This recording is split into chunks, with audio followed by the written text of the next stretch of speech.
এবারে পৌষ সংক্রান্তিতে কে কে মুচমুচে তেলের পিঠে খেতে চাও একবার হাত তোলো তো। যেটা হবে একদম ফোলা ফোলা, ভেতরটা জালিদার আর খেতে অসম্ভব সুন্দর। আর বানানো তো খুবই সহজ। আর তোমরা জানো আমার চ্যানেলে সবসময় সহজ রেসিপিটাই থাকে। আর দেখে একটা লাইক না দিয়ে তোমরা থাকতেই পারবে না। নিয়ে নাও 1 বাটি চালের গুঁড়ো আর হাফ বাটির একটু কম আটা কিংবা ময়দা, তোমাদের যেটা খুশি নিয়ে নাও। আর দিয়ে দাও 2 চামচ গুঁড়ো দুধ। আর যেহেতু খেজুরের গুড় তো দিলে খুবই ভালো লাগবে, গুড় চিনি তোমরা যেটা যেটা পারো দাও। আর দিয়ে দাও একটু খাবার সোডা। ব্যাস, এবার সব উপকরণগুলো মেশাও ভালো করে। এবার অল্প অল্প দুধ দেবে, একসাথে কিন্তু বেশি দেবে না, তাহলে মাখাটা পাতলা হয়ে যেতে পারে। তাই অল্প অল্প করে দিয়ে একদম শুকনো মাখা একটা ডো বানাতে হবে। দেখো যেরমভাবে আমি শুকনো করছি, এই ভাগে একটু মেখে একটু রেস্টে রেখে দাও।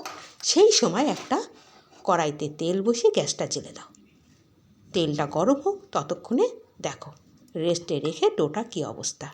এবার হাতে একটু ঘি মাখিয়ে নাও, নিয়ে ডোটা থেকে তোমাদের মন মতো লেচি কেটে নাও।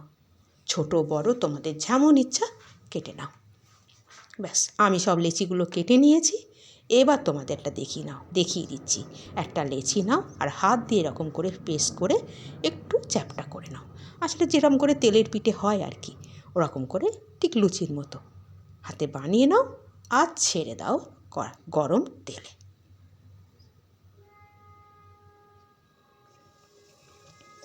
দেখো একটু নাড়া দিতেই ফুলে উঠবে। এখানে একটা কথা বলে রাখি, গ্যাসের ফ্লেমটা কিন্তু মিডিয়াম রাখবে, খুব হাইতে রাখবে না, তাহলে ওপরটা পুড়ে যাবে, ভেতরটা কাঁচা থাকবে। তাই গ্যাসটা মিডিয়ামে রেখে একটু সময় ধরে কিন্তু একটু ভাজো। ব্যাস, আর পেয়ে যাও মন পছন্দ মুচমুচে তেলের পিঠে, যেটা খেতে অসাধারণ স্বাদের।